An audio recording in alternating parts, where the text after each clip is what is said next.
A boy was watching his grandmother write a letter. At one point, he asked, "Are you writing a story about what we've done?" "It is a story about me." His grandmother stopped writing at her letter and said to her grandson, "I am writing about you, actually.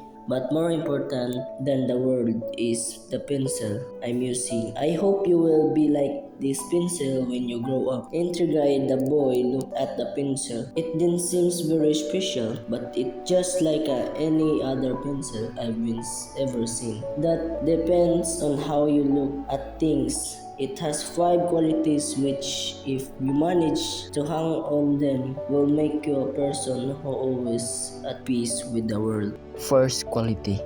You're capable of great things, but you must never forget that there is a hand guiding your step. We call that hand God, and He always guides us according to His will. Second quality. Now and then, I have to stop writing. I use a sharpener that makes the pencil sharper a little, but after yards, it's much sharper. So you too must learn to bear certain pains and sorrow, because they will make you a better person. Third quality. The pencil always allows us to use an eraser to rub out any mistakes. This means that correcting something we did is not necessarily a bad thing.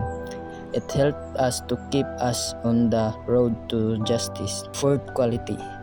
What really matters in a pencil is not its wooden exterior, but a graphite inside. So pay attention to what is happening inside you. Finally, the pencil fifth quality.